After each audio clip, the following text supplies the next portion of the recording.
renungan sekolah sahabat dari jemaat kami, jemaat Jose di Buro. Sebelum kita mulai, mari dulu kita berdoa. Bapa di surga, kami patut bersyukur dan berterima kasih karena kasih dan penyertaan Tuhan kepada kami sepanjang hari sampai tiba pada sore hari ini, Tuhan. Kami berkumpul berserta dengan keluarga kami, Tuhan, untuk kami dapat mendengarkan firman-Mu bersama-sama di dalam pelajaran renungan sekolah sahabat di hari Senin ini. Terima kasih Bapak atas penyertaan berkat yang Kau berikan kepada kami. Terima kasih juga Bapak karena begitu besar kasih-Mu kepada kami, Bapak. Mohon ampun segala dosa pelanggaran kami. Di dalam nama Yesus kami berdoa dan mengucap syukur. Amin. Saudara-saudara yang terkasih dalam Yesus Kristus, kita patut bersyukur pada saat ini kita mempelajari satu pelajaran yang sangat menggugah hati kita, yang dapat menguatkan kita lebih dekat kepada Tuhan. Kisah pada saat ini judulnya adalah Panggilan untuk Bangun. Panggilan untuk bangun, dan kisahnya mengenai antara Raja Daud, Nabi Nathan, dan juga Bapa kita yang di surga. Pada saat itu Nabi Nathan dengan Raja Daud adalah bersahabat dengan baik. Raja Daud juga tahu bahwa Nathan ini adalah Nabi Tuhan, dan dia bercerita kepada Nabi Nathan untuk apa? Membangun suatu bait suci bagi Tuhan. Dan Raja Daud mengatakan apa? Saya tinggal di tempat yang mewah dan di gedung mewah, sementara Tuhan masih tinggal di dalam kemah. Jadi untuk hal itu Raja Daud mempunyai suatu rencana, dan Nathan mengatakan itu sangat baik. Sesudah pertemuan itu, dari berselang beberapa lama kemudian, Tuhan menyuruh Nabi Nathan untuk menemui Raja Daud. Dan Nabi Nathan sudah mengetahui apa maksud kedatangan maksud Tuhan untuk dia mengunjungi Raja Daud.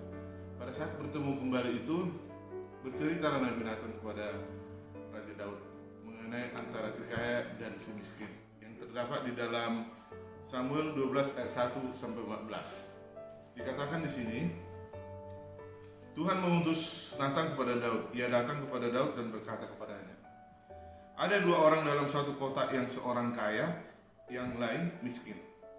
Si kaya mempunyai sangat banyak kambing domba dan lembu sapi. Si miskin tidak mempunyai apa-apa selain dari seekor anak domba betina yang kecil, yang dibeli dan dipeliharanya. Anak domba itu menjadi besar padanya bersama-sama dengan anak-anaknya, makan dari suapnya dan minum dari pialanya, dan tidur di bangkuannya, seperti seorang anak perempuan baginya. Pada suatu waktu orang kaya itu mendapat tamu, dan ia merasa sayang mengambil seekor dari kambing dombanya atau lembunya untuk memasaknya bagi pengembara yang datang kepadanya. Jadi dia mengambil anak domba betina kepunyaan si miskin itu dan memasaknya bagi orang yang datang kepadanya. Lalu Daud menjadi sangat marah karena orang itu, dan berkata kepada Nathan, demi Tuhan yang hidup, orang yang melakukan itu harus dihukum mati. Ini satu apa?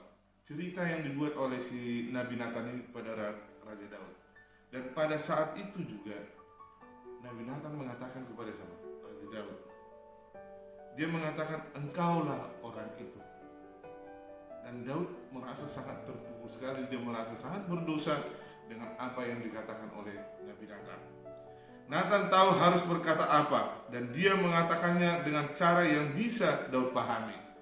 Dia menceritakan sebuah kisah yang bisa dihubungkan dengan Daud, mantan gembala itu. Dia mengetahui rasa keadilan dan integritas Daud yang sangat kuat.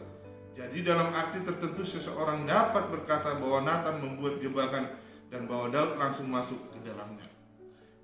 Nathan membuat cerita ini karena dia tahu Raja Daud ini siapa, mempunyai rasa keadilan yang tinggi dan integritas yang sangat tinggi. Dan dikatakan apa? Ketika Daud tanpa disadari menyatakan hukuman mati dirinya sendiri, Nathan mengatakan kepadanya, engkaulah orang itu, yang terdapat di dalam 2 Samuel 12 ayat 7. Ada berbagai cara untuk mengatakan engkaulah orang itu. Seseorang dapat meneriakannya, seseorang dapat menuduh dan memasukkan satu jari tepat di wajah orang lain, atau orang dapat mengungkapkan keprihatinan dan perhatian. Kata-kata Nathan pasti penuh dengan anugerah. Pada saat itu Daud pasti merasakan sakit yang harus dirasakan Tuhan ketika salah satu putra atau putrinya dengan sadar melangkah keluar dari kehendaknya. Sesuatu klik dalam pikiran Daud, sesuatu merobek hatinya. Jadi pada saat Nathan itu, dia bijak mengatakan kepada Raja Daud mengenai cerita antara si kaya dan si miskin, dan dia tahu bagaimana hatinya Daud ini. Dan pada saat itu juga Nathan tidak memakai atau meneriakkannya. Nathan tidak menunjuk ke dalam mukanya, tetapi membuat satu cerita yang apa? Yang langsung menusuk ke intinya. Raja Daud menyadari akan kesalahannya dan dia sangat terpukul dengan cerita Nathan itu. Daud mengakui bahwa dosa yang membuat hati kita gelisah, terutama adalah penghinaan terhadap Allah, pencipta dan penebus. Kita melukai diri sendiri, kita mengaruhi orang lain, kita membawa aib bagi keluarga atau gereja kita. Namun pada akhirnya kita melukai Tuhan dan mengarahkan paku lain ke babak kasar yang menumpuk di arah Tuhan. Saudara-saudara yang terkasih dalam Tuhan, kita mungkin sering mengingatkan saudara-saudara kita, atau mengingatkan anak-anak kita, atau mengingatkan orang-orang lain yang berbuat kesalahan.